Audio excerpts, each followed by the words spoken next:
Hello and welcome to the Vinyl Sanctuary.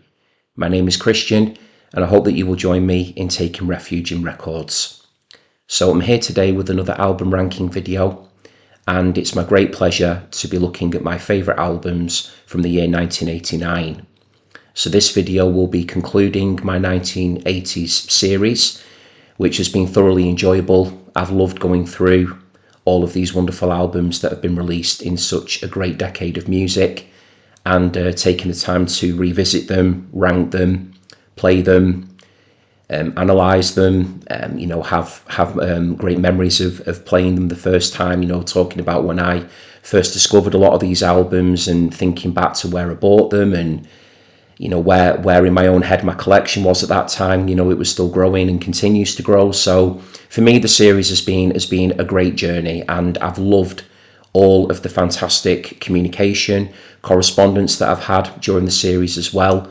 And it's been hugely appreciated, and it's been a lovely part of this journey to be meeting so many brilliant music fans out there, people who have shared their memories of the decade, their favourite albums, shared the thoughts and feelings on my picks as well. So that was very much what I wanted this series to achieve, and it's very much in keeping with what I want the Vinyl Sanctuary to be known for, which is a place where, music fans can converse and have their opinions on what I show, and meet like-minded people within the community as well. But we're not quite done, because we've still got this video here to do.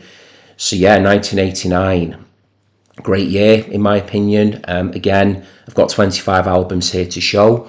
So just in case you are new to the channel, the way that I have been conducting this particular series is that I have been showing 25 albums that have come out in that year. I just show you the front and back covers of the records, and if they've got gatefolds or any inners of interest, I will show them as well. I then name a few favourite tracks off the album, and any trivia or any bits of information that pop into my head while I'm showing the records on camera, then I just share that information as well. So it'll be the same process today. 25 albums all ranked, 25 up to 1. Have to say that the top 3 in particular was so difficult. I know I say this every year, but the top 3 here were, we are literally splitting hairs now at this point. Those 3 in particular when I get to them, but they're all strong albums, which is why they're here and they're in my collection. So another thing, just to make clear for people who may be catching me for the first time, I only show albums that I have in my vinyl collection. So for instance, one of my favorite ever albums, but I don't own a vinyl copy of it, and it did come out in this year, is 3 Feet High and Rising by De La Soul. I don't own a copy of it, therefore it's not eligible for inclusion. So it might be that when you watch the video, when you're wondering why certain records are not in, it may be because I don't own it, or it may just be that for me personally it didn't quite make the top 25. So what I tend to do is when people write to me in the comments and ask me the question, where's this album, where's that, I'll always give you an honest answer about it. It might be an album I've never heard of. It might be an album that, I had on CD once upon a time and I've just never bought it on vinyl, which is the case with De La Soul. I've not quite found that copy of it yet that I want to get. So I'm sure I'll get it in the future. But that's just a good example of sometimes these hugely iconic, influential, really strongly loved albums might not always make it into the final cut. So yeah, the only other thing to mention as well, again, if you're new to the channel, is if you've not watched any of my previous videos in this 1980s series, I will pop links to all of those videos in the description box to this video that you're watching here. So yeah, without any further ado, I hope that you sit back and you enjoy this video to conclude the 1980s. They do tend to be pretty lengthy. I never know how long they're going to be, because I just turn the camera on and I just get talking. So, whatever they are, they are. That's just how I roll with it, and very much the style that I've fallen into now. So yeah, I'll have a good old natter, and then we'll get to the end and we'll see how we are. Okay then, so let's get cracking. I'm looking forward to it. And if there's anything else that pops into my head as I go along, as I mentioned regarding the channel, then I'll mention it. But thank you for being here. Thank you for landing on my channel, and thank you for giving this video a watch in advance. Really appreciate it. Thank you. Okay, so let's get cracking with 1989. So starting us off at number 25, we've got some indie pop here from Barking in London. They're a band that have featured in the series before, so a little bit of a spoiler there for you, but they are my number 25 pick for 1989, and that band is McCarthy. And this copy here, this record, is called The Enraged Will Inherit the Earth. There you go, just about got that out. So as you can see, my copy here is a bit of a bumper edition. There is a few extra goodies here and little bits and pieces, so I'll be more than happy to take all this out and show you. But yeah, a little bit about McCarthy first of all, if you're not aware of who they are. They were a politically charged indie pop group from the 1980s, very left-leaning in their political values, and basically married, very sort of political, society focused lyrics with these very chiming sort of Birdsian type guitars, lots of jangle in there, just indie pop greatness, really, really good strong songs, great concoctions of music, brilliant combinations of thought-provoking lyrics, and these really memorable, catchy little melodies as well. Songs tend to come in at quite short lengths. There is the odd exception, one or two in their album discography and singles that maybe went on a little bit longer than a couple of minutes, but more often than not, they're very short and sweet songs by McCarthy. So I will get this stuff out here for you. You can take a look. So, okay, see if we can get it out here. It's pretty tightly packaged up. I did have it out though the other day in preparation for the video. So there you go. So that's the front cover there. McCarthy. They always had really good front covers as well. So yeah, we've just got a hype sticker here. I won't read all of it because it's pretty lengthy, but it just says McCarthy, the Enraged. I'm really struggling with this title today, and I apologise for that, everybody. McCarthy, the Enraged will inherit the earth. There you go. And this copy here I've got, it was released on the 24th of July 2020, so it is of course a reissue. It's not an original from 1989 on Optic Nerve Recordings. And I'll just read the first sentence. So this limited edition set contains the original LP plus a 10-track bonus LP and a bonus 7-inch with previously unreleased tracks. Remastered and pressed on colour vinyl with a rework sleeve by original designer Andy Royston. So there you go. This is just a little bit of extra information there. So let's show you the gatefold on this one. So yeah, this is really, really well packaged, as you can see, and there is a lot of information there to be digesting, which is how we like things with McCarthy. They are certainly a band that were born to provoke, in my opinion, and born to make you think. Born to ask questions, to prod, to probe, and for their fans to do some serious thinking as well, which was certainly the case with me. And they were a band that I came to through the Manic Street Preachers. I always have to get the Manic Street Preachers in, my favourite band of all time, and the Manics were huge fans of McCarthy, and it was through them covering various songs by McCarthy that got me into this band. So again, I always thank the Manics for getting me into groups that I have gone on to love for myself. Okay, so there's the gatefold there.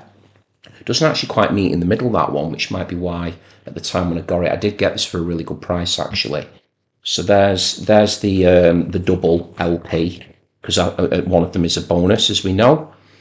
Then we've got Who Will Rid Me of These Turbulent Proles there. We've got that to have a look at. It's just like this little bonus 7-inch there. There you go. You have to go and open your big mouth. Yeah. Okay. And then just there we go. This little colour. That little 7-inch. It's nice to have, sort of special editions, limited editions of certain records, I feel. So, yeah, I'm very happy to have this one in the collection. So let's just check if there's anything here on the inners that are worth showing as well. Now, they look like they're plain black sleeves on there. Yeah, they are. So I've spent quite a bit of time there showing you the packaging on that one. Okay, so let's just move straight into favourite songs and then we'll move on. So it might take me a little bit of time to put it back together again. Okay, let's just see. Yeah, we've got it in there nice and straight. So yeah, there's some great songs on here. Let's have a look. So yeah, I need to avoid the bonus LP. Let's keep to the original track listing from the 1989 album. So yeah, Boy Meets Girl, So What, great opener. Love the guitar playing on that. And yeah, just as a point of interest, this was the group that Tim Kane was in, who went on to later form Stereolab as well. So yeah, Stereolab sound a lot different to McCarthy. I love both groups, really do, but yeah, very different. So started out playing indie pop, with lefty leanings, and then he went into, this beautiful experimental sort of motoric rhythms and all that wonderful sort of European sounding music that he did with Stereolab. So yeah, great artist Tim Kane, and huge credit to him. So let's see, yeah, Keep an Open Mind or Else is one of my favourites on here as well. And let me pick another favourite that I do enjoy a lot. So difficult, actually. It's a strong album. We'll go for We Are All Born Creeps as well. But it's one of those albums that I think is strong throughout. I did enjoy revisiting it for the purpose of getting prepared for this particular video. It is very much deserving of its place in the top 25 for me. It's a strong entry for 1989. Not overly sure how many people watching will be familiar with it. I think I've got a couple of McCarthy fans who currently watch me, who have mentioned that they're into McCarthy. Pretty sure a couple of them have said that to me. So it's always lovely to correspond with people who are into McCarthy, and I'm pretty sure that anybody watching who is a fan of the Manic Street Preachers, who's really into them, would certainly know of McCarthy simply through that band's endorsement of these guys. They were a really superb act. So there we go, kicking us off for 1989 with McCarthy, The Enraged Will Inherit the Earth. There you go, third time lucky, got that title out with no problem at all. Okay, right, so number 24.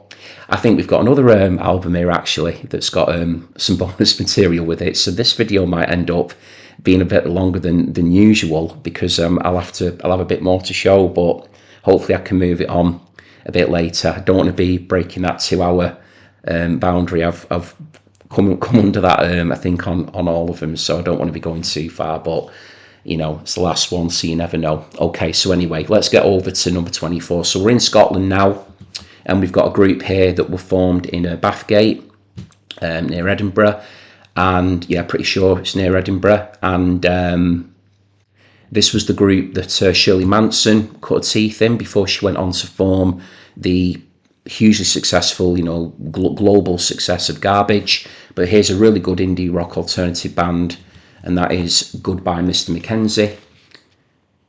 There we go. It's a really nice front cover, that. And the record, is Good Deeds and Dirty Rags. And there is Ms. Manson over here, looking off to the side there. And that's just a great photograph there, isn't it? Got Big John Duncan over here as well, who played in Goodbye Mr. McKenzie. And yeah, for me, a superb act. Got into them when I was at college. Have my good friend Edwyn to thank for introducing me to Goodbye Mr. McKenzie. His dad was a big fan of them. And pretty much around that same time when I was getting into Goodbye Mr. McKenzie, through talking to Edwyn, I got into the John Spencer Blues Explosion back in college at that time as well. So yeah, discovering some great music back then. So this album takes me back to my college days. So yeah, really good, strong, melodic indie rock if you're not aware of them. So if you like your music quite atmospheric, there we go, that's the inner there for you, just so I'm keeping on track. Lyrics, band pictures there we go, some great portraits there. Especially love that, so it was a great picture there. Shirley Manson, of course. Always love Shirley Manson, she's brilliant. And then, yeah, we have got an extra disc with this one here, which is, it's got side A, it's got Strangle on there, and an extended version of Strangle, side A. And then on side B, we've got 2 live tracks, Secrets and Green Turned Red. So yeah, that's just a little extra that I've got with this particular edition of the album. And that is explained on the hype sticker here. So on the hype sticker, limited edition, free, 4-track, 12-inch. Okay, so let's get to the actual songs themselves. So yeah, as I was saying, if you like your music atmospheric, guitar-driven, Great vocal styling, really lovely, deep singing voice here with Martin Metcalf, who's the lead singer and guitar player. Just got a really nice sound to them. I think, you're not going to go far wrong if you're trying to think, supposing to, maybe like Echo and the Bunnymen, and almost like a bit of a post-punk vibe to them as well. I mean, they're a good time after post-punk, but I think they're certainly taking their cues from the post-punk realm. So yeah, definitely indie alternative, just great Scottish rock music. So favourite tracks, I love the self-titled track, Goodbye Mr. McKenzie, but my other two favourites, I'll leave my absolute favourite to the end. I love the opener, Open Your Arms, which has just got this lovely chime to it, just great guitar music on that one. But my absolute favourite, and it's my favourite Goodbye Mr. McKenzie song, full stop, it's an absolute stonker of a song, is The Rattler. Excellent song, The Rattler. Love everything about it. Great lyrics, great little riffs all the way through it. Lovely little guitar solo in there. Just super memorable. One of those songs, it's just once you've heard it, I feel like it just sticks in there. A great alternative rock song. So if you're thinking about giving Goodbye Mr. McKenzie a try, and you're thinking where to start, then just do please listen to The Rattler as a starting point. I think if you enjoy The Rattler, then I really do think that you'll enjoy the rest of this album. Some great keyboard work on there as well, and yeah, just some really good, solid late 80s alternative rock. So yeah, that's my number 24 there. Goodbye Mr. McKenzie with Good Deeds and Dirty Rags, and there's that cover there once again. Great image, that. Okay. Nice sepia tone to it there, and we're staying with the little bit, a little bit of sepia here, a little bit of sort of moody covers. Although these guys look a little bit more approachable, I think, certainly on the back cover. But yeah, we're moving over to the US now, over to Massachusetts, I believe, with this band, if memory serves me correctly. And yeah, I'm not going to keep saying the numbers all the way through, even though I know this is number 23, because I may lose my place. I know there's 25 here, and I did count and make absolutely sure that none of these pesky records ended up in another pile. There are 25 here, so yeah, please do bear with me. But yeah, we're right near the bottom here, as you know, at the moment. But now we're going to be looking at the Lemonheads with Lick. So as you can see, I've still got the sepia tone here to the album sleeve. And then we've got these fresh-faced college boys here on the back. They look really young here, formed here, sort of. I mean, they'd already had. I think they had a couple of albums already out by this stage as well. I think Creator had been out before this one, and Hate Your Friends as well. So yeah, this was a band, coming together sort of as part of the, again, this sort of indie rock alternative scene. Obviously, the big star here, the head honcho. Still need to practice with my finger pointing. Here we go, Evan Dando, who, as we know, went on to, he sort of massive acclaim, and critically well received, great songwriter. But at this stage here, and went on to become the bona fide leader of the Lemonheads. But he co-founded the group here with Ben Dealey, who is here. So they were the co-founders of the group. So at this point in the Lemonheads' career, these two here are leading the band. But I've always felt that there is a tension to this record. I'm not 100% sure of the background of the story, but I don't think at this stage that they were a particularly cohesive, unified band. And that actually, for me, comes across very clearly in the music itself. It's really all over the place, if I'm being quite honest with you, but for me that makes it quite compelling. We've got songs that don't really follow each other in kind of in an album sequencing perspective. They just kind of feel like a bunch of songs that have been thrown together. But I do find something rather fascinating about that. It's quite rough sounding as well in places, but you can also see that there is some real promise there in the work, especially with the contributions of Evan Dando. So like a lot of songwriting partnerships, the songs that Evan Dando writes, he sings them, and the songs that Ben Dealey writes, he sings them. So let's get to favourites on here. So I love the opener, Mellow Cup, which Evan takes lead vocals on. There is a great cover on here. I've always enjoyed it so much, of Luca by Suzanne Vega. Really nice cover of Luca. Definitely one of my favourites on there. Got a track on here called I'm a Rabbit, which I think is a cover. Pretty sure it was. It's very Ramonesy sounding. It's not a Ramones song, I don't think, but it's got like a real Ramonesy kind of sound to it, which is good fun. Seven Powers is one that I've always enjoyed a lot as well. And let me think of one here that Ben did. I think he did Ever actually, which is right at the end. Pretty sure he does do Ever, which from memory, I think it sounds almost like it's a song that always reminded me, I think, of something that Green Day would have been really into. You know, maybe took some of their cues from that song.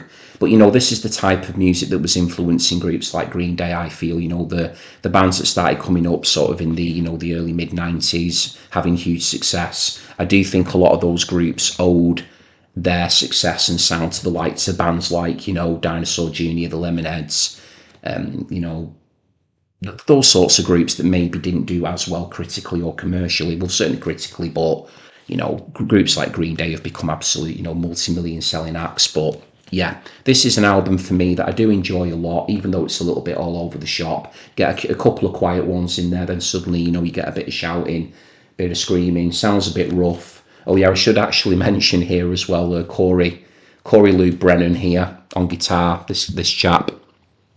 He can really shred. He is some guitarist him. So, and then we got Jesse Peretz here as well, playing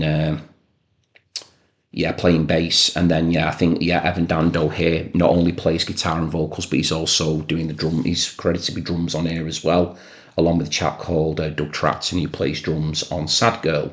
Oh, and John Strom plays drums on Luca. So I just want to make sure that everybody there gets their shout out. So that's Lemonheads there with Lick. Very enjoyable album, that one. And again, it just takes you back to a time back when I discovered it when I was a wee bit younger. Okay, so next album here. I'd be very interested to know what my viewers think of this album, where they would rank it in this particular artist discography, which is so huge and varied and rich. But we've got here we go, Elvis Costello with Spike. So I'll try and move on a little bit quickly here now, because we spent a bit of time with those extras there before, showing you bits and pieces. So there's the inner here for Spike. So yeah, for me personally, it's an album of Elvis Costello's I've always enjoyed a lot. I do have a lot of Elvis's stuff in my collection. I do think there's some really good, strong songs on here, and it was certainly an easy pick for 1989. So let's get to my favourites. Here we go there down the bottom. It says on the front cover there, Beloved Entertainer. There we go. Show you that cover again there. So yeah, let me see. Yeah, Veronica. I've got to mention Veronica, which has got Paul McCartney featured on there as well. Great song. Probably my favourite on the album, to be honest. Satellite I've always enjoyed, to be honest, as well. Tramp the Dirt Down, of course, is a good one as well. And I'm going to give a shout out to This Town as well. My goodness, there are some people playing on that. Wow, yeah. Paul McCartney again on that one. Roger McGuinn, T-Bone Burnett, Cat Reardon. Wow, yeah. That's some cast on that one. But yeah, some great guest musicians on here. Nice strong album there by Elvis Costello for 1989, Spike. But yeah, please do let me know, out of interest, where some of you big Elvis fans who watch the channel, where you would rate that one. But I do enjoy that one. Okay. And here's another band that I loved. I mean, obviously Elvis Costello has been, in a band with, has the Attractions backing him, and he's been he's a solo artist. But here's a band that, I absolutely love to bits. It's a strange one for me with this particular album, because it tends to sort of ebb and flow as to how highly I rank it and within their own discography. But I mean, it had to be here for 1989 just for the sheer scope of it. It's audacious in my opinion, and it has got true moments of pop brilliance, and I just love the front cover as well. So the band I'm talking about, Swindon's Finest, we've got XTC here with Oranges and Lemons, and I just love that cover so much, just so striking. There you go, got the word striking in. Bit of a running joke there for people, for anyone who's wondering what I'm on about. It's my go-to description. It's my go-to adjective for covers that I find particularly aesthetically pleasing or enjoyable. I tend to call them striking, but yeah, I mean, I do love that one. I'd love to get a poster of that. Just think it looks brilliant. So yeah, we go, and then we've got a great shot of the band on the back. So they go Andy Partridge, Colin Moulding, and Dave Gregory. Nearly got my pointing all on track there. So yeah, going back to what we're saying about it, it's just such a huge album. It's really, I mean, it's an astonishing achievement insofar as the ideas on display, and just the sweep of it, the production of it as well. It sounds great in my opinion. There's just like so much going on in the mix, it's just everything in the kitchen sink thrown into it. But I think sometimes just because of I don't know, it's a tricky one where the songs on it I can kind of take or leave at times, then other times I hear them and I just think that they're great. There's just songs on here that no matter when I hear them, they always sound great, and they've become, favourite XTC songs of mine, full stop. And so let me get into them. So my absolute favourite off the album is The Mayor of Simpleton. It's just power pop brilliance, just great sunshine pop, great self-deprecating lyrics by Andy Partridge. Garden of Earthly Delights, which opens the album, is superb as well. Got the absolutely brilliant Chalk Hills and Children, which is towards the end, and it is at the end. It's a 4-sider, this one as well. It's a double LP, as I said. It's a big album. King for a Day, I've always enjoyed a lot as well. The Loving, which opens up side 2. Yeah, I've had to mention quite a few off this one as favourites just because it's so big. But yeah, it's such a fascinating album because, like I say, there's times where I feel like it's a little bit bloated and a little bit too much, a bit overdone, and then there's other times I hear it and I just think, yeah, I completely understand why all of that material had to go in order to achieve that objective with what the record was intended to be. So again, please do let me know in the comments what your thoughts are on Oranges and Lemons. Is it a flawed masterpiece? Do you think it's overdone, overrated? Do you think it's underrated? Maybe you think it's XTC's best. So yeah, great album for me, but one that I have a strange relationship with, I would say, in some ways. So there you go. But definitely worth checking out for 1989. Right. Now this is interesting because this wasn't intended, but it has kind of happened within the rankings. So this album here has, I think, a lot of parallels, a lot of similarities with what I've just been saying about Oranges and Lemons. This again is another record that takes so many ideas and just throws them out there, and I think some of it works, some of it I'm not so sure about. It was an album that took me a lot of time, I feel, to really kind of get into. I think I've appreciated it more as I've gotten older, because this was a band that I discovered when I was really young. I've mentioned that before on the channel. I was listening to these when I was, still in junior school. So I think a record like this at the age of maybe 7 or 8 might have been maybe a bit too much for me at the time. But, yeah, there's a lot of parallels here, actually. So the record that I'm going to show you now is The Seeds of Love by Tears for Fears. And again, Tears for Fears are a group that I've got so much time for, like I have XTC. I mean, I've been into Tears for Fears a lot longer than I've been into XTC. I found them much later. I wasn't in junior school when I discovered XTC, put it that way. So there we go. That's the original inner there. And yeah, I think it's interesting. I know people that rate this album so highly. I know people that prefer it to The Hurting and Songs from the Big Chair. I'm not so sure about that myself, because those two are exquisitely great albums. This one, I think, is more of, I think it's a brilliant album, but there's just some bits on it that I'm not quite sure about. So let's just get into the actual tracks, because it definitely deserves to be here again for 89, just because of what it's accomplished, and the vision of Roland and Kurt. So, and it sounds great as well. So I've always loved Woman in Chains, which has got the beautiful vocals of Alita Adams on there, who I believe Tears for Fears discovered. Woman in Chains I've always enjoyed. Beautiful song, that. We've got Sowing the Seeds of Love, obviously, which is the, the Beatles indebted title track. Definitely sounds, very Sgt. Pepper's influenced, in my opinion. Almost like sort of akin to, like, A Day in the Life in the way that it's been done. Advice for the Young at Heart as well is another song that I've always really enjoyed. Beautiful vocals on there by Kurt Smith. That's just a song that's always, I don't know what it is, there's something whenever I hear that one, maybe the lyrics of it. And again, as I've gotten older, I feel like I've appreciated Advice for the Young at Heart even more. So they're probably my three favourite songs on the album. Yes, I would say yes, they definitely are my favourite three.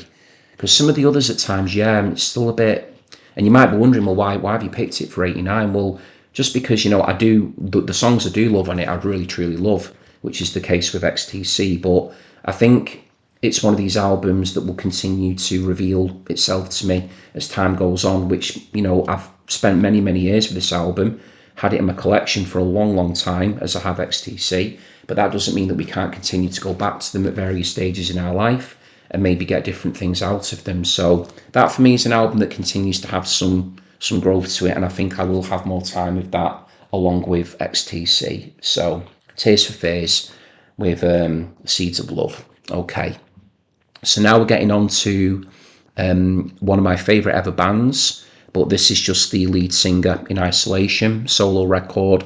One of my favourite singers of all time.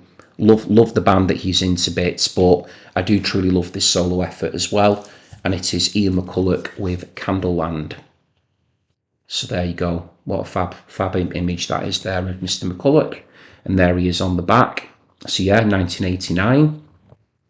Took a break there from the Bunny Men there just to, put this solo record out. It's got some wonderful songs on it. It's quite restrained in places, I think. It's quite, quite gentle and soft in places, the sound of it. I wouldn't say it's overtly Bunnymen sounding. I do think that there is a little bit of a detour from the sort of the primary sound of the Bunnymen. I mean, it's not a million miles away because obviously, a singer like Ian McCulloch, is that going to go in? There we go.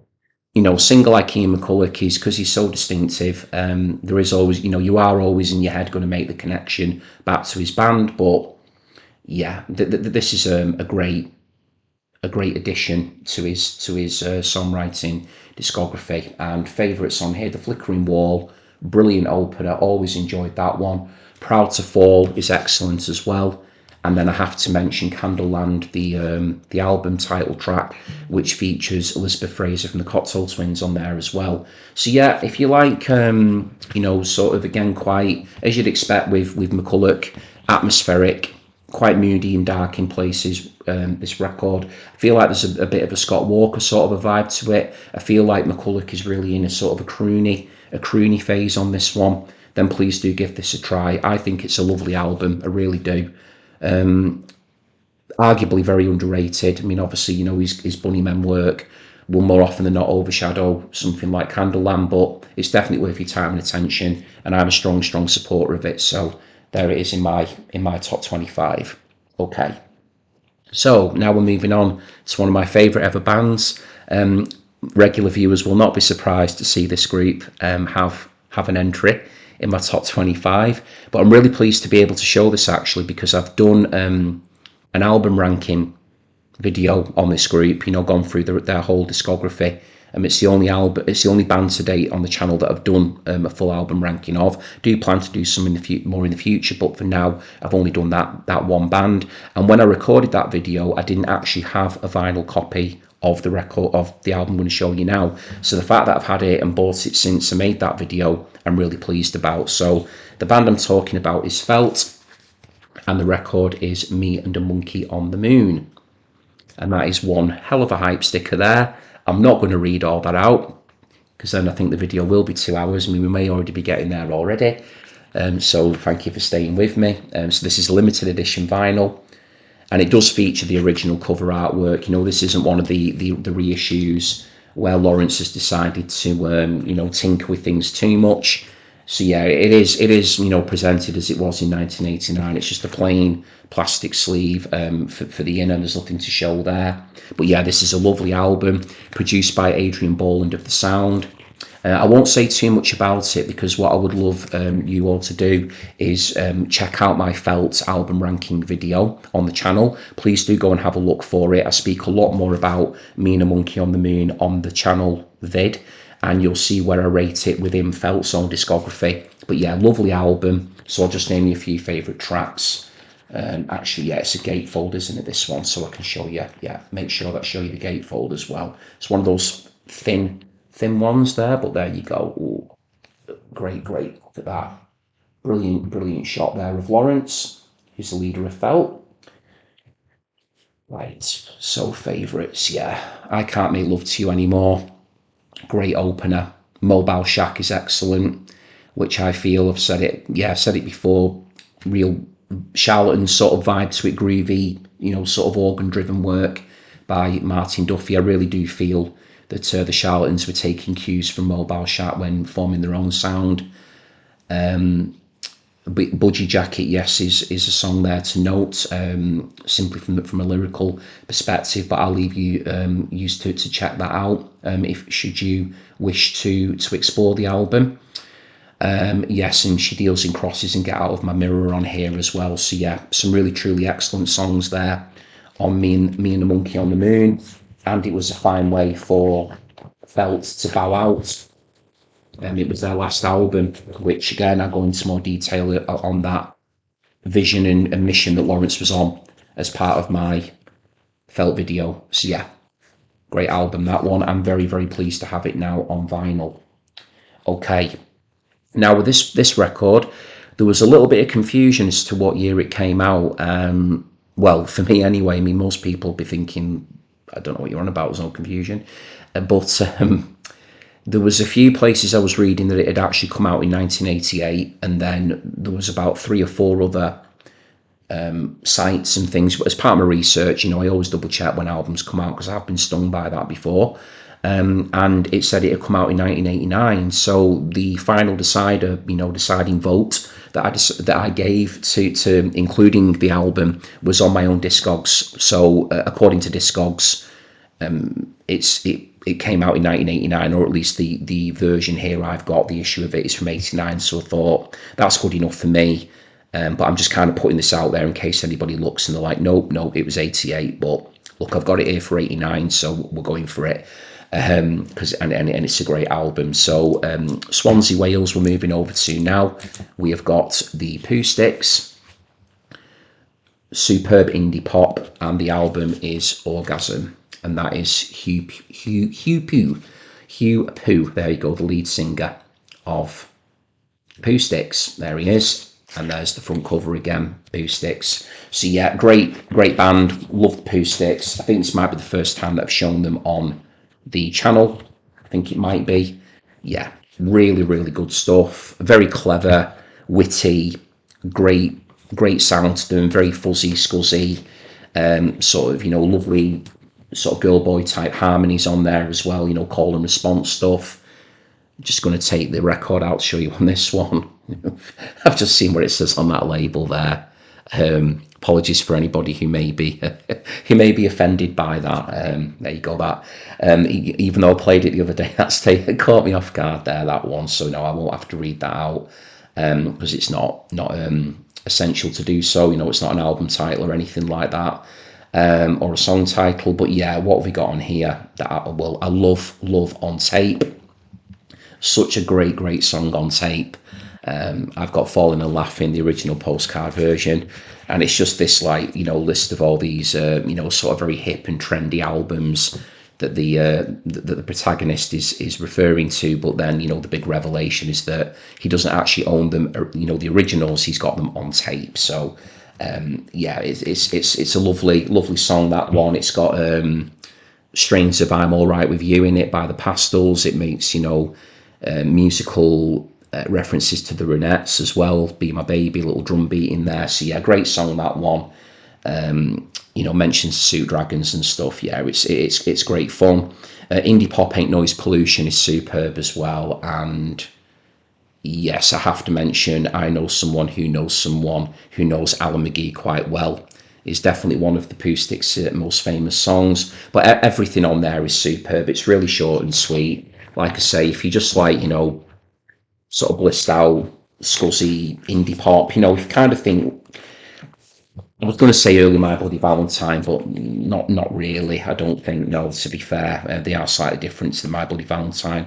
Similar to like the Pastels and stuff, I would say, really. And just remember that that's in there as well. Actually, there you go. I'll show you that in there as well. That little insert. Yeah, it's a really nice copy that I've got of it. Yeah, Hugh, Amelia, Trudy, Alison, Paul, and Stephanie is with the Pooh Sticks. So yeah, excellent band from Swansea, and very, very enjoyable stuff. Probably I should play this one more than I do actually. Again, I played it for prep for vid, but a long time back. But yeah, I just stick bits and pieces on and just refresh myself with faves and stuff, especially if they're not etched in my brain. But yeah, that super memorable catchy melodies on there.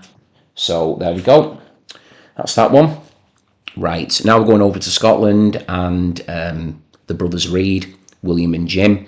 And at this point, I don't think they had didn't have a drummer at this point. I don't know, I think it was drum machines on this record. So we've got here coming from East Kilbride, we've got the Jesus and Mary Chain with Automatic.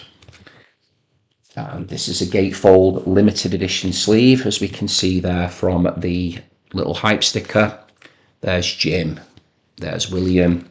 So yeah, I mean, what can you say? It's a Jesus and Mary Chain, so it's super cool, as you'd expect. There you go. Jesus there written on the palm. There you go. Jim and William there. Got one of my favourite ever Mary Chain songs on here, Head On. Love it, love it, love it. Brilliant. Great song. Gimme Hell, superb. Blues from a Gun is just fantastic. But I think it's strong throughout this one. I think it's pretty underrated, to be fair.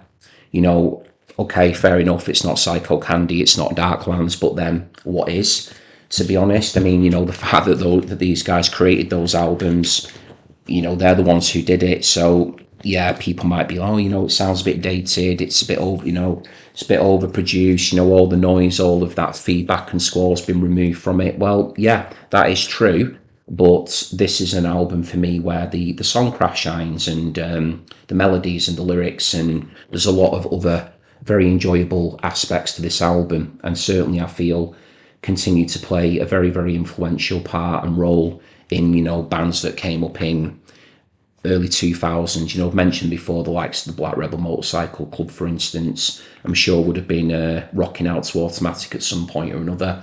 Pixies covered Head On as well, a couple of years after this on the Trompe Le Monde album. So I do think this album's got its fans. I think these songs have got its fans, and I think it does deserve a little bit more love and a bit more attention and joy, which is why I've got it in my top 25. So that for me is a solid entry by the Jesus and Mary Chain, Automatic. And yeah, if you're going to listen to one song in isolation off that one, then please do listen to Head On. And yeah, going back very briefly to Pooh Sticks, do check out On Tape by the Pooh Sticks. Okay. Right, so we're staying in Scotland here. This person here, this songwriter, absolute hero of mine, ultra inspirational, just, yeah, can't say enough about the man.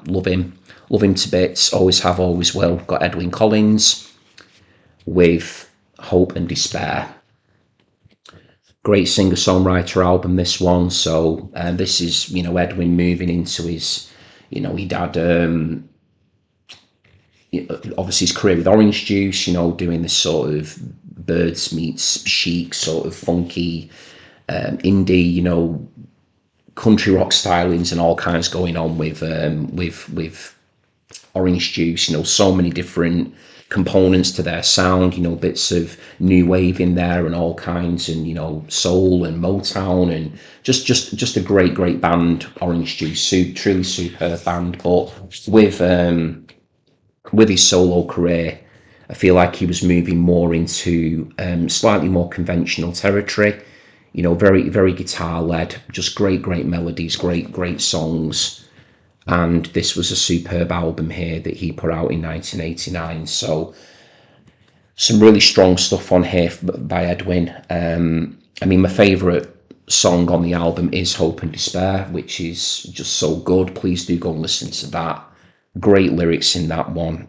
Absolutely love the section in it. He's a wandering minstrel in a badly cut suit, resplendent with afro and electric lute, and he's speaking in riddles and he's speaking in tongues whilst he plays through a fuzz box to an audience of one. Yeah, absolutely love the melody of Hope and Despair. Brilliant song. The Measure of the Man is superb as well. Yeah, Ghost of a Chance. Definitely one of Edwyn's best ever songs, that Ghost of a Chance. Love it. Absolutely love it. Coffee Table Song's a nice opener as well. So yeah, if you're looking for something more singer-songwriter led, maybe you're not familiar with Edwyn Collins. If you are, I would definitely encourage you to check him out. Please do check out Orange Juice in particular. But yeah, this is a great solo album by Edwyn and the start of an extremely long and brilliant career as a solo artist with so many great albums to follow as well. So yeah, with everything that man's been through and everything that he's come back from, I just think he's hugely inspirational, and just all the time in the world for Edwyn Collins. A great talent, wonderful lyricist, brilliant, great songwriter, great musician. There we go. Right, and we're still in Scotland, so we've had 3 Scottish artists in a row there. There you go, a hat trick for Scotland there. Okay, this is such a cool album cover. Love this one. So these guys were over in Glasgow, formed in Glasgow, I think, pretty sure of that. And we've got the Pastels with Sitting Pretty. It's just a great front cover. That got Stephen Pastel here, looking really cool. Looks even cooler here on the back as well. Stephen Pastel, there he is. Let's take it out this crackly sleeve here. Yeah, really pleased to own this one. Really excellent album. So again, a bit more indie pop. You know, seems to have really gone for my indie pop selections for '89, but that's the stuff that I'm definitely vibing with from this year. Really enjoyable. Yeah, it's got an original inner with this one, so there we go. That's the original inner there. Little bit ripped up at the top there actually, which is a bit of a shame, but I remember at the time when I bought it, I got quite a few quid knocked off for that. Just up there, it's like a little rip in it as well. So yeah, I did get quite a bit knocked off for that. So I do think this is becoming quite rare, this one, I think. I don't think it's one of the easiest records that you just kind of find or pick up. You know, if someone finds it, then fantastic. Definitely pick it up if you do find it. But yeah, I paid quite a few quid for this one, but I wanted it, so I definitely was more than happy to pay what was the asking price for it. Okay, so favourite songs on here. Sitting Pretty again, usually is the case. With albums, usually the title track is a strong one, and this is no different, no exception. What else have we got on here that I really enjoy? Yeah, Amberlin is excellent as well. Swerve Zoom Baby, yeah. Oh, Nothing to Be Done, wow, yeah. Nothing to Be Done might even be my favourite on here, actually. That is a great song, that. Really good. Oh, wow, yeah, such a good song, that. Nothing to Be Done, yeah, please check that one out. Sit on It, Mother, yeah, it's a good one. Yeah, Holy Moly, yeah, it's strong all the way through, this one, as you'd expect with the Pastels. Again, just good guitar led music, boy girl lyrics on there again, not dissimilar, as I mentioned before, to the Pooh Sticks. I think if you kind of maybe going to get yourself into like a bit of an indie pop mood and you fancy checking out a couple of albums back to back, then you maybe wouldn't go far wrong with Orgasm by the Pooh Sticks and then Sitting Pretty by the Pastels. I think that might make for a nice, hour or so's listening experience there for you, or maybe just shy of an hour. But yeah, really good album, that one. Very happy to have it, and I will definitely be playing that one again very soon. Okay, so right, we're moving away from Scotland for a bit now. I think we certainly are for this act anyway. So yeah, this is an album that it's a sprawler without any doubt. So similar in that regard to Oranges and Lemons by XTC, although sonically different. The comparison being that not only is it a double album, but it's an artist here where I think so many ideas are being put into the mix.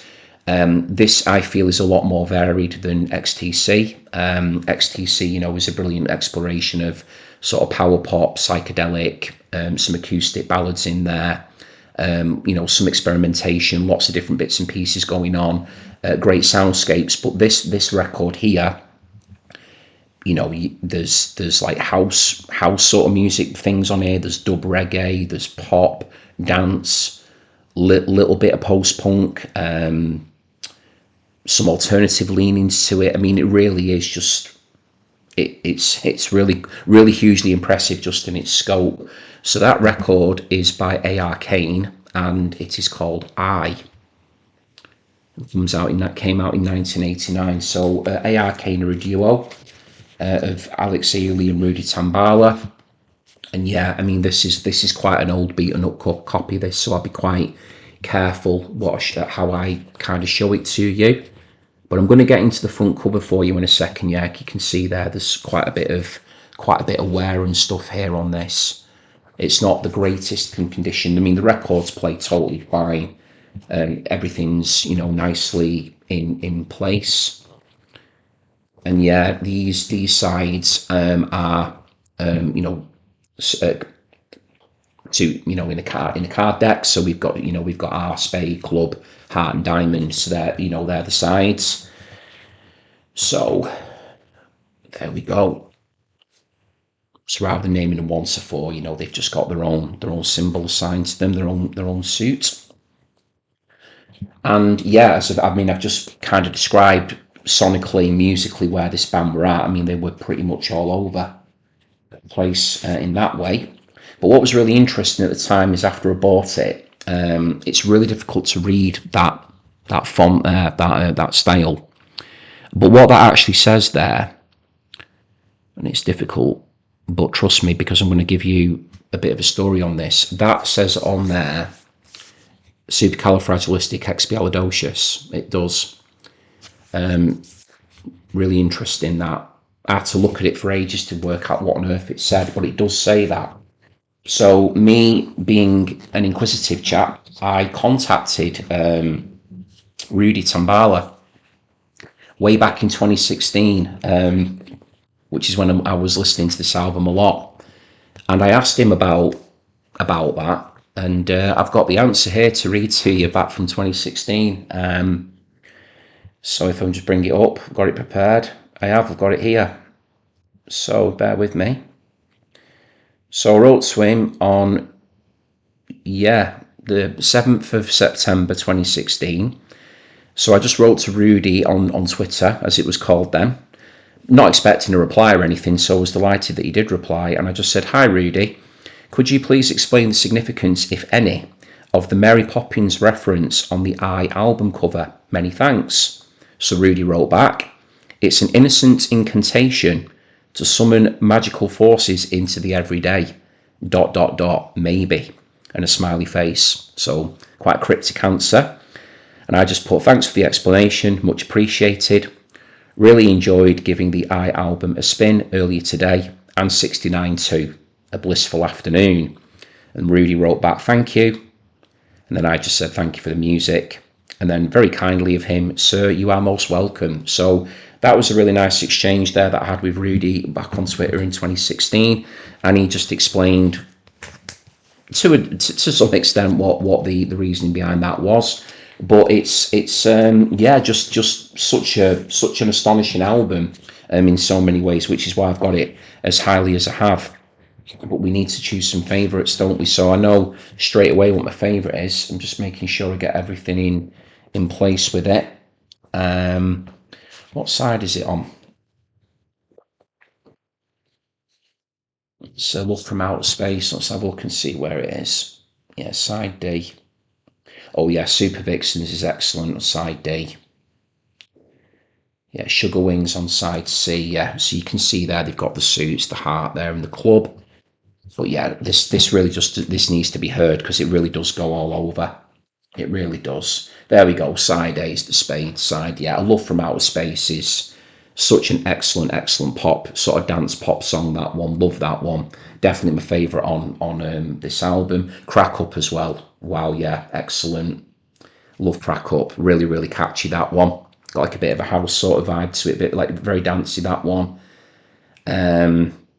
Oh, and Snow Joke is good as well. Yeah, that's a really strong side, that one. So excellent stuff, that from Kane. Very different to 69, which was the album before this one, which I feel is a lot more post-punky. Sort of, in the throes to like Costello Twins and bands like that. But this is one that is just so experimental. Really does just go into so many different directions, and it deserves a huge amount of plaudits and credit for that. So if there's anybody watching who's a big fan of this album, I would love to know what you think of it, and whether you feel I've got it rated highly enough, maybe I've rated it a little bit too highly, wherever you feel it should come in, do let me know. But there we go, that is I by Kane. Right, okay, moving on. Yeah, I think this is going to be a long video, this one, isn't it? We've got we're going over to Australia now. Group, love these guys so much. They changed their sound up, I felt, quite a bit for this album. They moved more from maybe more country, folky leanings, relying a lot on strings and some beautiful, like, more sort of orchestral arrangements. And I feel that with this album, they moved them into more of an electronic space. And I feel like the lead singer was being a little bit more experimental with his vocal stylings as well, trying things that were a little bit different. And for that makes the album, all the more fascinating. So the group I'm talking about, the Triffids, and the record is The Black Swan. And yeah, this front cover, wow, I just love, I've said this before on the channel, I love covers that tell stories. And you've got all the band members here. Obviously, you've got the band playing here, got Mike PKC over here. Then you've got David McCulloch, the singer, here. Got Elsie McDonald and evil Graham Lee playing cards here. Got Gilbert over here. I just love that cover. Just going to hold it there for you a bit longer so you can see that. Just looks like, a scene out of some, some movie. Like, trying to think, really, yeah, just like, I don't know, just some really cool, like, alternative, maybe like a Western type thing or something. Or yeah, it's just a great cinematic look to it. I mean, even with the Triffids present, it does look like they're kind of going for a cinematic vibe. Then you've got all the band shots that, they're down the bottom there. Looks great, doesn't it? Very photogenic band as well, the Triffids. So yeah, so going into what I was saying, I do think they mixed up the sound of their bit. That's a stunning photograph there, by the way. Look at that. That's awesome. The Black Swan. There's the lyrics. But yeah, these are a great group. Got a lot of time for the Triffids. So happy that I've had the pleasure of being into them for as long as I have. So favourites. Falling Over You. I've always enjoyed that one. Love the lyrics of it. Love the way David McCulloch sings it. Again, that's one of the examples where he's doing something a little bit different with the voice. I wouldn't exactly call it rap, but he's definitely playing around a little bit more with intonation and rhythmic beats and stylings on there. I absolutely love Goodbye Little Boy. That's definitely one of my favourite Triffids songs. Gilbert sounds fantastic on that. Taking vocals on that one, she just sounds brilliant on that. That's another one that's got a bit more of an electronic sort of leanings to it. But then we've got on here as well, The Clown Prince is superb. Black Eyed Susan, right towards the end of the album. The Spinning Top song, yeah, there's some really good ones on that. Strong throughout. I think it's very underrated. The Black Swan, I think it tends to kind of live in the shadow of Calenture and Born Sandy Devotional. Two huge big hitting albums by the Triffids, but this one deserves a lot of time and attention as well. So if you're interested just by looking at that record and don't know too much about them, let me know if you end up checking it out. Okay, so now we're getting into two albums here, one after the other, although I've not picked them for this reason. It's just happened that way that I've got links to my favourite ever filmmaker, which is David Lynch. Easily my favourite ever filmmaker. So the first album I'm going to be showing you for my top 25 1989 that has got a Lynchian link is Chris Isaak with Heart-Shaped World. There you go. There's Mr. Isaak there, having a good think. And there he is on the back, looking extremely cool. Very James Dean-esque there. Look at that. Great photograph, that one. And yeah, Chris Isaak. So yeah, the link being to David Lynch, that, you know, Chris Isaak has worked with him both as an actor and as a musical contributor. So he worked with David Lynch on Twin Peaks Fire Walk with Me. He appeared in the film, and the song on this album, the absolute masterpiece that is Wicked Game, which is worth entry price alone, appeared on David Lynch's mini masterpiece, I feel, Wild at Heart. I wouldn't quite put it in the same bracket as, you know, Blue Velvet or Mulholland Drive or a couple of others of his, Razorhead, etc., Elephant Man, but my goodness, Wild at Heart is an awesome film, and Wicked Game is used to stunning effect in that song, and it really is just such a great song, Wicked Game. It's, you know, channels all those, you know, great sort of 50s ballads of the time, of the era, you know, the likes of Roy Orbison. You know, just great vocal performance on there by Chris Isaak. It's got a guitar line in it for the ages that I absolutely love playing it. It just sounds, you know, sultry. It shifts, it swings. It's just superb. You know, the falsetto in there by Isaak when he's singing Noel, you know, Never Fall in Love. Or I want to fall in love. Noel, not want to fall in love. I have to remember the lyrics of that now. That's going to bug me now. It's not on there. He's talking about love anyway, so want to fall in love, yeah. So yeah, brilliant. I've heard that song so many times. Wicked Game. You think I'd know the the word, wouldn't you? But I must, because I've been talking for ages now. My head must be slowing down a bit. The old brain. So yeah, Chris Isaak vocals and guitar. Got James Calvin Wilsey there, lead guitar. Yeah, wow, some great playing on that by him. Kenny Dale Johnson, drums, vocals, and then we've got Roland Sally on bass guitar and vocals as well. But yeah, other favourites on here, Blue Spanish Sky, I've always loved. King of the Highway, Heart-Shaped World is a good one, title track. So yeah, Don't Make Me Dream About You, very moody. So yeah, if you like sort of moody 50s influence rock, you know, but with a late 80s sort of sheen to it, then please do check out Heart-Shaped World by Chris Isaak. And if you're just looking for a song, you really cannot go wrong, or you don't need to go much further really than Wicked Game. But do check the rest of the album out, because as great as Wicked Game is, there are a lot of very good songs here in support of that particular masterpiece. So there we go, that's that one. Right, and the second album here with Lynchian connections is this one, Floating Into the Night by Julee Cruise. So Julee Cruise has appeared in a David Lynch project, but she most famously, along with the wonderful composer Angelo Badalamenti, she provided the absolutely iconic theme song, Falling, to Twin Peaks, the TV program. So that wonderful, beautiful music that everybody, well, virtually everybody got mesmerised by, you know, the world over. That beautiful, you know, synth riff that opens up Falling, you know, the Twin Peaks theme. The song in full with the vocals on it was done by Julee Cruise, and it is the opening track on this album. So there we go. And there's the lyrics as well. Yeah, very pleased to say a lot of these albums here I'm showing today have all got the original inners, because, you know, a lot of these are, virtually all of them, most of them are original pressings. So to see them with all the original inners, because I buy a lot second hand, most of my albums are second hand in my collection, you know, it's always good to see. And then there's Julie there on the back.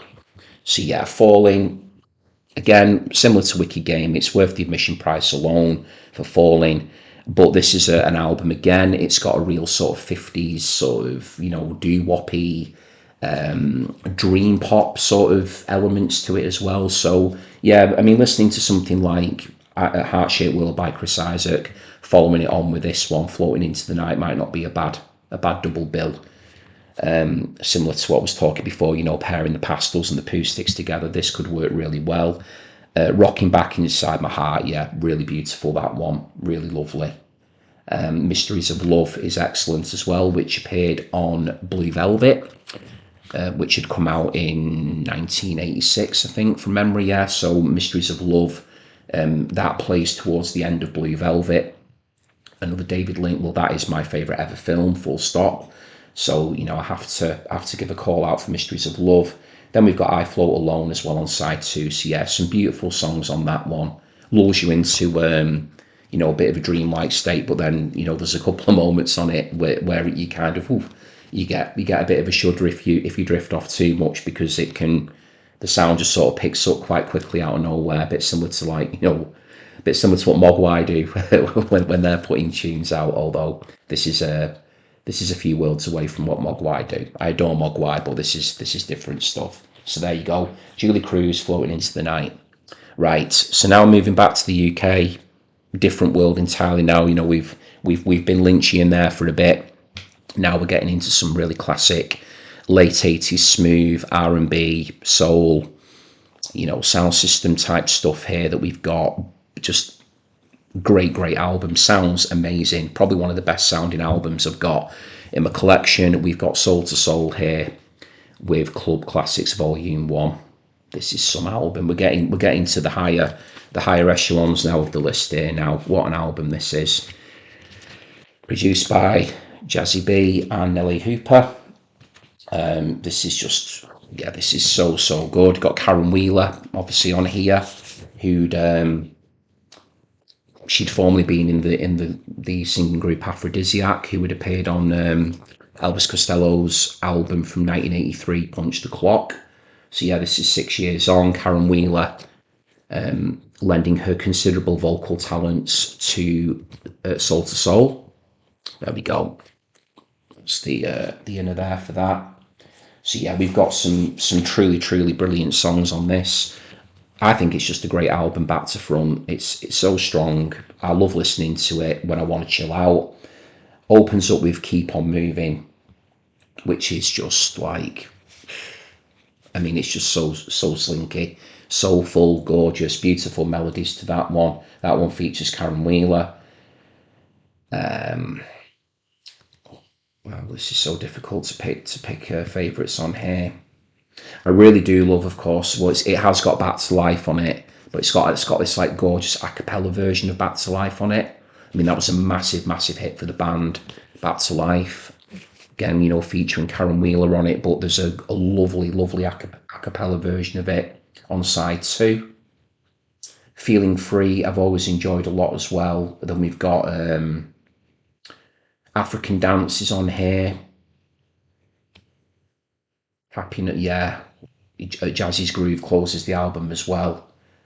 But yeah, I mean, this is just something to marvel at sonically, I think. I mean, as great as the songs are and the grooves and just the way it's been, you know, the compositions, you know, the use of these string arrangements in places, you know, like synths and beats, and it's just got such a smooth vibe to it, but really accessible. Just, you know, makes you tap your toes, and it's just groovy as well in its own way, but like with a real laid back quality to it. So can't speak highly enough for Soul to Soul. This one, it is a classic. I mean, to call it Club Classics Volume 1, you know, it is a classic of its genre. It's a classic of 80s music, full stop. So had to be in here for 1989, no question about it. Okay, so we're inching ever closer to the top 5.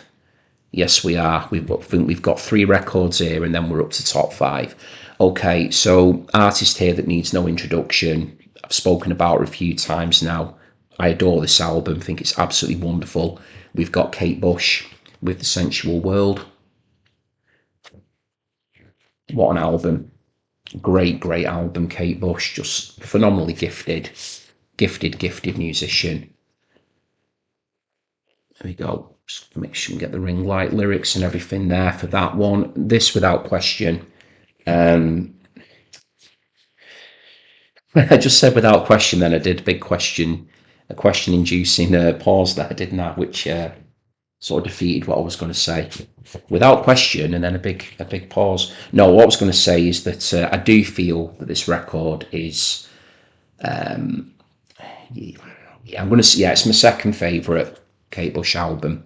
I'm going to say it, I'm my second favourite. I love all of her albums, but yeah, second favourite, and it's got this woman's work on it, which is just, its last track on the album is just unbelievably good. That song is, yeah, incredible piece of music. That really is produced by Kate Bush. The arrangement of it, the words, the sound of it, the vocal delivery. One of the most perfect songs I think that Kate Bush ever wrote. But there's some other great stuff on here as well. The Sensual World, the title track that opens the album off, is superb. We've got The Fog on here as well, Between a Man and a Woman, Deeper Understanding. Yeah, I mean, when we get into these higher out, I say it all the time, the naming three gets harder and harder, Reaching Out, Heads Were Dancing. Honestly, please do check this album out by Kate Bush. If you're getting into her for the first time, if you're discovering her or, reacquainting yourself with her, this for me is top tier stuff. If anyone here disagrees, please do let me know on that. Where do you rank it within Kate Bush's discography? Do you feel I've got it too high for 89? Do you think I've got it too low? For me, this is at number, I think that you've got it number 8 by the look of it. Yeah, I have number 8. So yeah, we're well into the top 10 now. So, Soul to Soul there's in the top 10 as well, quite rightly. But yeah, this is just a beautiful album. Just love the sound of it. Love the arrangements of it. Kate Bush just doing her thing and doing it incredibly well. Right, okay, so now we're moving over to a band that were formed in Harvard University. So very prestigious, very clever, very bright, obviously, this trio. But although I think they had met each other, years previous, I think it might have even been in New York when they originally met, but then they formed over then in Cambridge, Massachusetts, there where Harvard is. So we've got here Galaxy 500 with On Fire. Great album. Love the front cover, which is why I chose it for the title card for this year. So we've got Dean Wareham here on guitar and vocals. We've got Naomi Yang here, Naomi Yang bass and vocals, and then we've got Damon Krakowski over here on the drums. Yes, drums and percussion. So this was produced and engineered by Kramer, who is a very famous, legendary producer. Worked in the indie rock alternative sphere very successfully for a long time. Did some great work in the 80s production wise. This came out on Rough Trade. My copy here, Rough Trade, original Rough Trade pressing. And yeah, it's just a great album. So one thing I will say about it, it is alternative guitar music, just the plain in of there. It is alternative guitar music, but it's got like a real sort of a glacial, slow, almost like a bit of a slow burn sort of a feel to it. I think like On Fire is such an apt title for it. It's like the equivalent of taking like a bunch of matches and just like, setting them alight and then just watching them burn down. Like there's a real, these songs do not hurry themselves whatsoever. There's so much atmosphere to them, and they just unfold, and they sing about for example standing in line and buying a Coke, and think just a song like subject matter like that, but it still sounds really compelling and quite intoxicating in its own way. There's just a real beauty to the music, and so yeah, it doesn't rock out as such. It's more like a feeling to it. So I suppose in some ways, maybe if you're into your shoegaze, or if you're into, just sort of more cerebral rock music, things that just feel a little bit more, a bit thought-provoking, something that's going to kind of put you into a bit, I won't say like a trance or anything, but there is definitely a hypnotic quality to this album and to what Galaxy 500 do. So let's get into the favourites. Blue Thunder is a great opener. I do love Blue Thunder. sets the scene for the album perfectly and pretty much gives you, a continuation of more often than not what to expect. There are some, moments where sonically things, kind of crunch and get a bit heavier at times, but overall, it is just this very beautiful sort of blissed out guitar music, really. And it just has a lovely ebb and flow to it. When Will You Come Home, that closes side A, is excellent as well. But my favourite on here is the cover of Isn't It a Pity by George Harrison, which closes this album off. That is a really lovely cover of Isn't It a Pity. Oh yeah, and Another Day is on side B as well. But yeah, this is an excellent album, on fire. So if anybody has got, I know it's got its fans.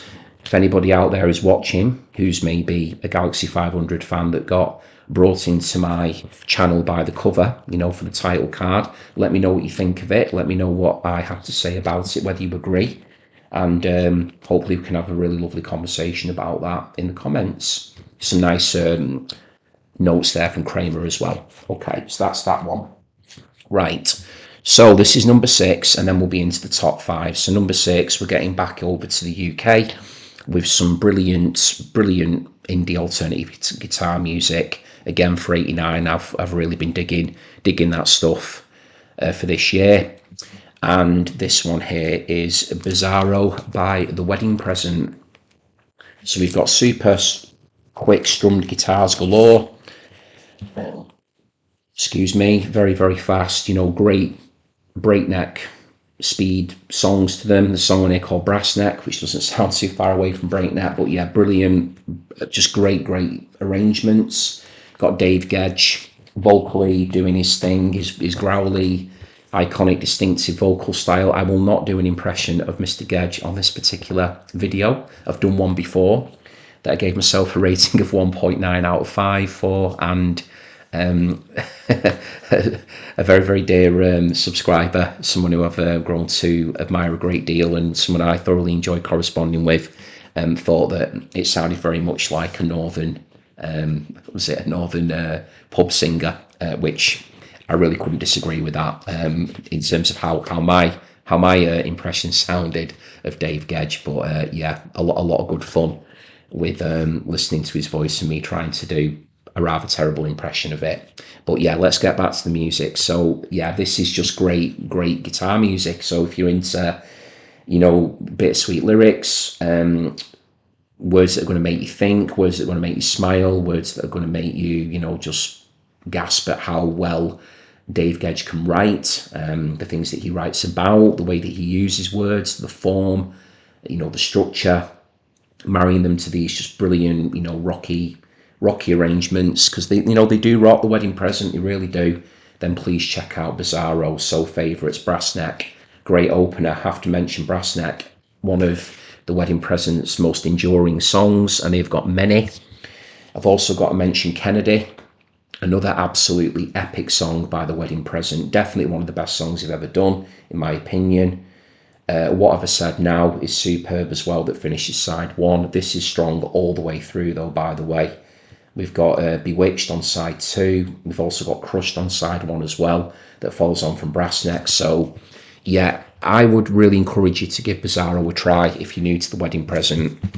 If you're already familiar with them, then I think a lot of people would agree that this is one of their very best albums. I do sort of flip-flop between, this, George Best, Sea Monsters as being my favourite Wedding Present album. It's very difficult to choose between 3 of them. I do love them all equally. That's not going in, I'll pull out that later. It's always those little skinny crackly covers that give me a bit of grief when I try and put them back in on camera. But yeah, love that album so much. Got all the time in the world for it, which is why I've got it at number 6 for 1989. Hopefully that'll give you an idea of just how much I rate it personally, because there's a lot of very good stuff in here, and yeah, that really does deserve to be up there for me, above the likes of Galaxy 500, Kate Bush.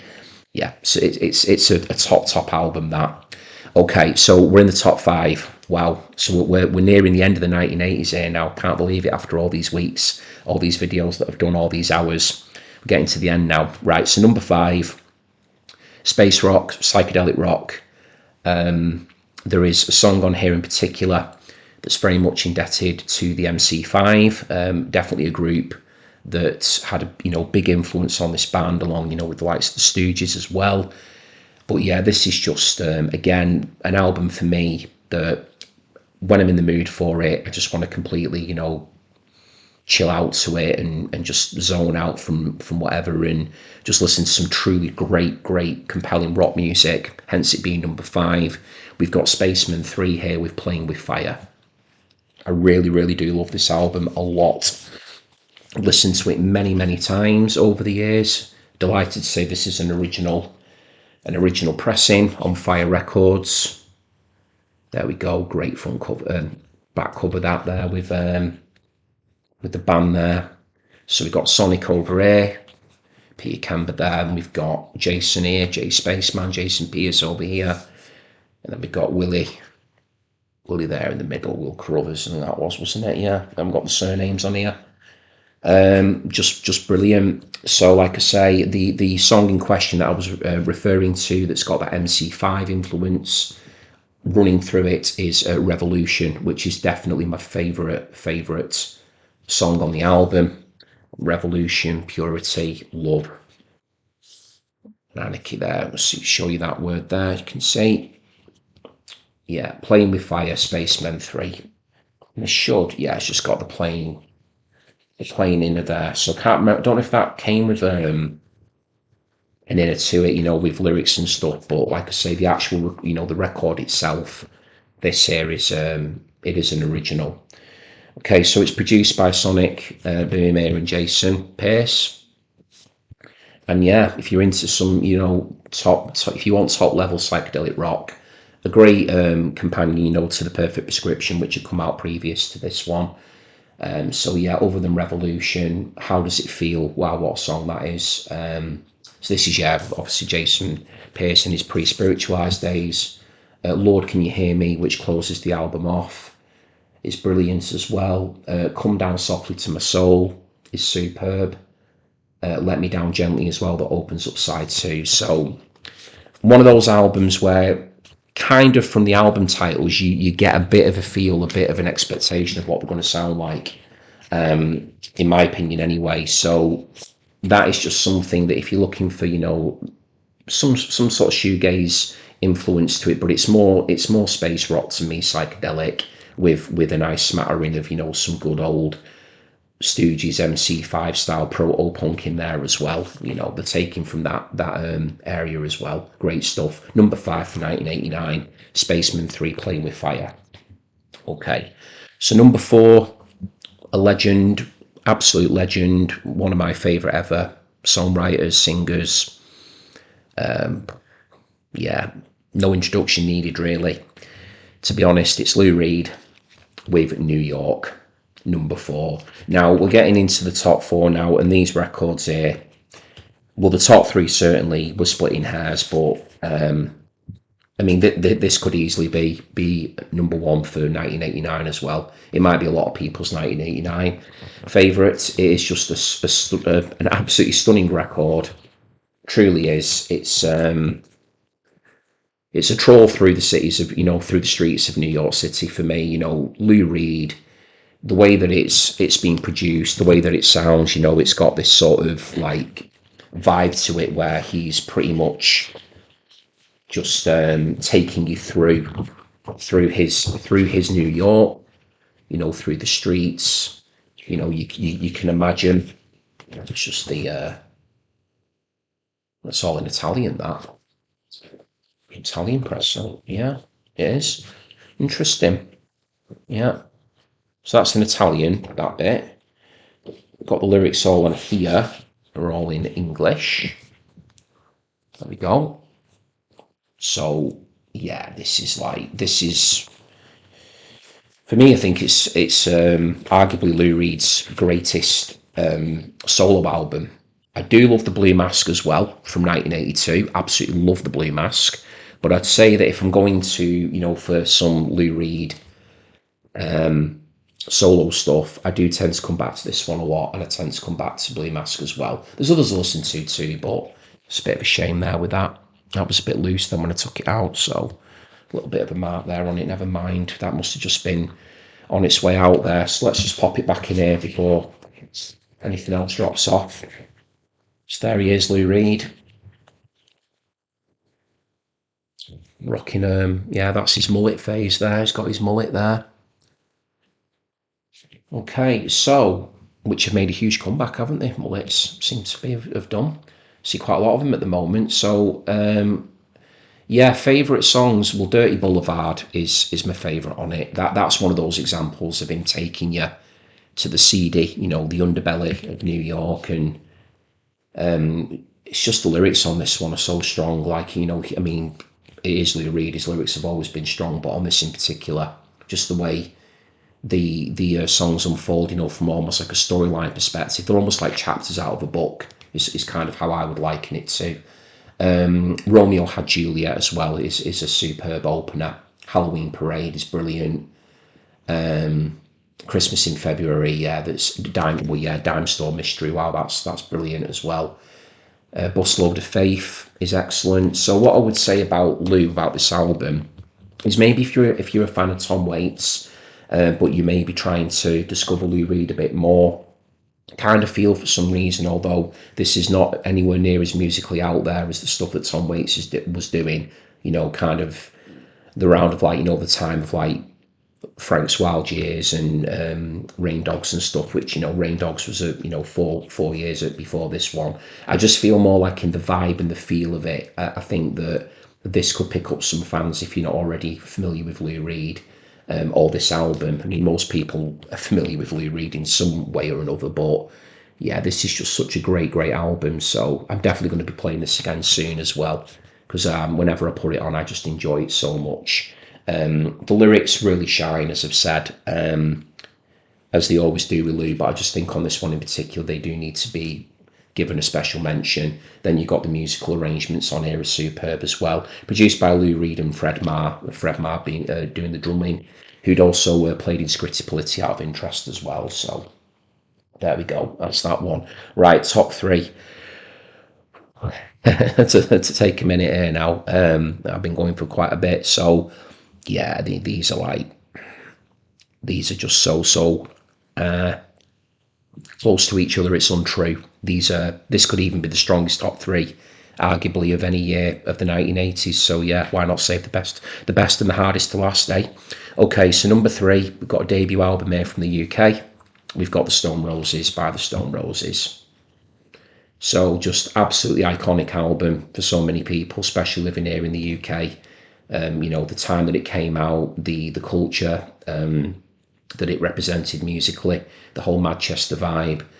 It's just a kaleidoscopic album of just pure brilliance. It's guitar greatness here, courtesy of John Squire. Definitely one of my all-time, you know, favourite guitar heroes. You got Ian Brown here, Manny, got Cresser over here, helping out John Squire with his pedals and providing vibes and dancing. And then we've got Rennie here as well on the drums, one of my favourite ever drummers. So a great band. Ian Brown sounds fab on it as well. I know that he has his detractors, but on this album, you know, with the use of production and with Rennie's backing vocals, Ian Brown said, you know, his voice lends itself to the songs in a beautiful way. Produced by John Leckie. It is one hell of a debut, it has to be said. For a lot of people, one of the greatest, if not the greatest debut album of all time. It really does have its fans. It continues to grow in stature as the years have gone by, often appearing in, you know, these all-time great albums. In fact, all three of these albums, I would say now in the top three, would appear in lists of that type. You know, 1001 albums to listen to before you die, top 500 albums here, top, you know, 100 albums there. It's just one of those that's gone down in the annals of rock history, and quite rightly. So yeah, it's the blueprint for British 90s indie, basically. You know, the likes of Oasis and all these other bands that came after the Stone Roses. It starts here with this stuff, and, you know, arguably it wasn't done any better than what's on here. So the opening three songs are I Wanna Be Adored, She Bangs the Drums, and Waterfall, which is definitely one of the greatest trios opening 3 songs on an album ever, and I would argue that point with anyone. I really would, because it's not only the quality of the songs, but it's the way that they set the scene for the album. She Bangs the Drums is my second favourite song ever, behind A Design for Life by the Manic Street Preachers. So the love I've got for She Bangs the Drums knows no bounds. But I Want to Be Adored is just such a dark, moody opener. Then we've got Don't Stop, which is, Waterfall Backwards. Bye Bye Badman is good. Elizabeth My Dear takes the melody of Scarborough Fair by Simon & Garfunkel and puts anti-monarchist lyrics to it. Song from a Sugar Spun Sister is a lovely, sugary sweet pop confection. Made of Stone is one of the Stone Roses' greatest ever songs. But then right towards the end, after the country lilts of Shoot You Down, there is a bit of a country vibe to that one. You get This Is the One, which is just guitar jangle brilliance, and then you've got the ultra brilliant funk rock of I'm the Resurrection, which has just got such a groove to it. Goes on and on and on in the best possible way. The bass line in it, the breakdown in it, the guitar outro, just swaves of guitar greatness. Rennie rocking out, brilliant drumming, amazing, great album, truly. Number 3, in any other year, if it hadn't had these 2 absolute masterpieces ahead of it, this would be a runaway winner. But just shows you how strong 89 was. But if anyone disagrees with me and they'd have it at number 1, I couldn't really argue with it. But for me, it is number 3. So please do check out The Stone Roses by The Stone Roses if you've not heard it. If you want one song in isolation, then please do listen to She Bangs the Drums. I've got to give that one to that. Although they're all great to varying degrees, but yeah, She Bangs the Drums, spot on. Right, so number 2, we're moving away from that very sort of, with the Stone Roses. That for me, I should say, is a summer album. That is definitely an album that I put on when, I want to feel good. Summer's around the corner, or it's on the way, or it's already here. When I put that album on, it always makes me smile, lights me up, gets me, wanting to dance and move about. This album here at number 2 is very dark. It is a band who were in their sort of goth phase, I would say. Although I don't know whether the band themselves would ever attest to that, but they are just the sound and the band that they are. But this album for me is just one of the most definitive, brilliant statements, collection of songs ever put down, ever recorded. It's that good. And it is The Cure, and it is, as you know, from 89, Disintegration, number 2. For 1989. Now, I'm wondering, maybe quite a few people have worked out what my number 1 is, but if you know 1989 particularly well, again, look, Stone Roses and then The Cure and then this one I'm going to show at the end. This is just like top tier, elite level material for me. So this is a beautiful pressing that I've got of it here. It is a gorgeous repressing of Disintegration. I wanted one that was, that sounded great and packaged beautifully, so I did get this one new. This is not secondhand or anything at the time when I bought it. I can't remember what year I bought it. God, it was years ago, a long time ago. But what an album, honestly, what an album. That's all I can say. Double album, every minute of it is just alternative rock perfection for me. It's just so good. I mean, side A along, Plain Song has got one of those classic Cure, intros that just builds and builds and builds, setting the scene, creating the atmosphere, sounds glorious. Then Robert Smith comes in with that ultra distinctive voice that only he and he alone has got. Plain Song, Pictures of You, one of his best songs, Pictures of You. Oh, love song, open side B.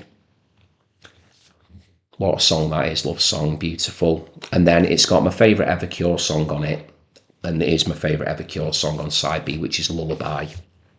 Beautiful song, love Lullaby to bits, just based on this very simple sort of 2-chord progression, the atmosphere of it, the string arrangements, the hushed nightmarish vocals of Robert Smith, the way the band play on it, wonderful. Then that gets followed up with this super big deep bass line, bass work by Simon Gallup on Fascination Street. Brilliant song that. Get On to Side C, Prayers for Rain, Same Deep Water as You.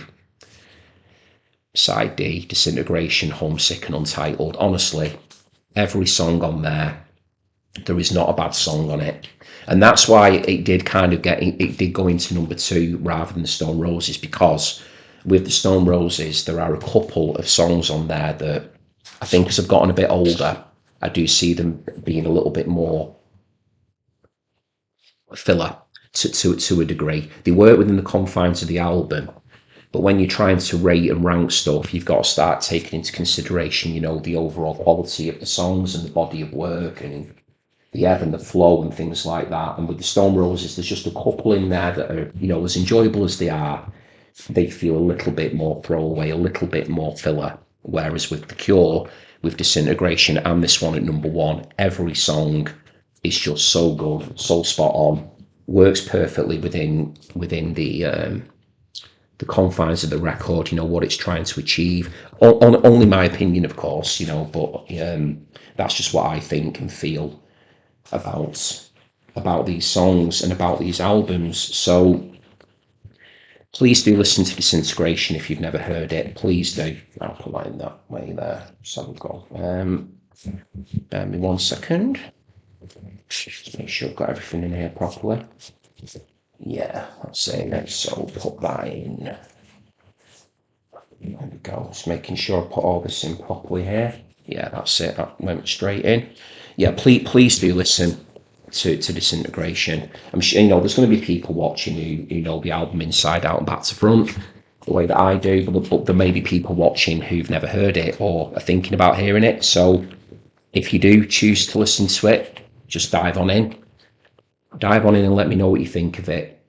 But if you want to listen to 1 or 2 songs in isolation, check out Lullaby. It's got an iconic music video. Also check out Pictures of You or Love Song, just as wants to access it. But the best way to experience Disintegration in them songs is just to go for it from beginning to end. It's a beautiful big long album, but yeah, I feel you'll just enjoy it so much. So if anyone who's new to it, let me know you get on. Right, number 1, here we go. Terrible drum roll, but I gave it a go. Right, I'm a guitarist, not a drummer. So yeah, number 1. We're here. We're at the end. We're at the end of the 1980s. Everybody, we're here. We've done it. So if you're still here with me for number 1, given how long this has been going on for the video, thank you so much for being here. You know how much I appreciate it. For anyone who's new to the channel, I do massively appreciate you being here and watching and joining me on this journey while I've gone through these records, these top 25 for 1989. So yeah, let's get to number 1. Alternative rock classic. Every song, love. There is no filler on here for me. There really isn't. The flow of it, the sheer originality for me of it, the audacity of it, the way the songs flow together, everything about it. Number 1, Doolittle by Pixies. Undisputed classic in every way, and it's fought off for me. Disintegration, Stone Roses in that top 3. This album is just wow. Heard it so many times. It's it's seen better days, this Sinner. It has seen better days there. It's almost like straining to get out and be played again. It's been played that much. But no, the record itself is still fine. I mean, it is the original copy there and the original inner sleeve and everything. But yeah, it's had a good old play, this one. There we go. Yes, side A there, checking it's all in correctly. So what makes this so good? Well, sounds brilliant. I just think that Joey Santiago, Black Francis, Kim Deal, David Lovering, the 4 of them on it, on their respective instruments and what they're bringing to the table is just absolutely first rate. David Lovering even gets to sing on this one with La La Love You, which I love. I do love it.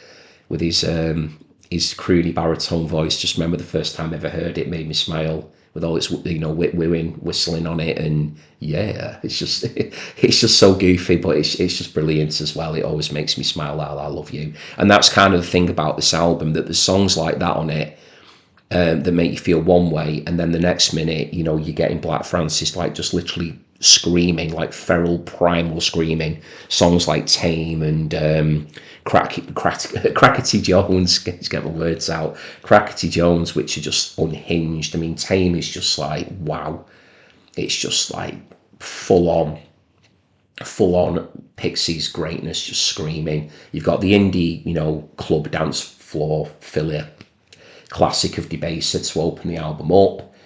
You've got the beautiful string arrangements that's on, that sort of cello line that's on Monkey Gone to Heaven, that just punctuates the song so perfectly. This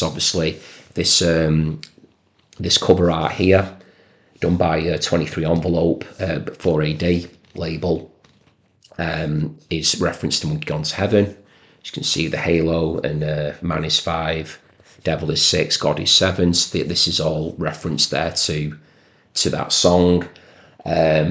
Hey is brilliant right towards the end. Hey, been dying to meet you. Mr. Greaves is great, which is where the title Doolittle comes from, is mentioning Mr. Greaves. Gouge Away, what a song that is. Wave of Mutilation, There Goes My Gun. Yeah, the surf pop excellence of Here Comes Your Man. It's just, again, very first time I ever heard that, I was just, beaming from ear to ear. That might have even been the song, actually, that when I heard that one, because I was listening to it in the record shop that I used to work in, so I was like in my teens back then. It might have been when Here Comes Your Man came on, which is like the 5th song. I knew then I was buying the album. I was taking it home out of my pay packet for the week at the record shop I worked at, and yeah, that happened a lot where I worked. I would put something on, and often for the very first time, and hear it and be like, I've got to buy that now. So Doolittle was one of them. Yeah, because up until that point, I'd heard like Debaser, Tame, Wave of Mutilation. So good, yeah. I said Gouge Away, number 13, Baby as well. Silver towards the end's got its like slide guitar thing going on where they're all singing together. I think on that one as well, they all play different instruments to what they typically play on that one as well. Yeah, I just can't say enough about it, honestly. It's just such a great album, produced and engineered by Gil Norton. They sound great on it. Yeah, this is just, if you're into rock music, you've just got to get this one. You've got to get it. Yeah, 15 songs on it, isn't there? Yeah, got to get it. Dead, yeah, wow. Wave Mutilation, yeah, I Bleed, that was the one, yeah, that followed, that's right before Here Comes Your Man, I Bleed, and then it goes into that. Just a brilliant riff, yeah, so good. So it's an album with lots of texture, lots of shade to it.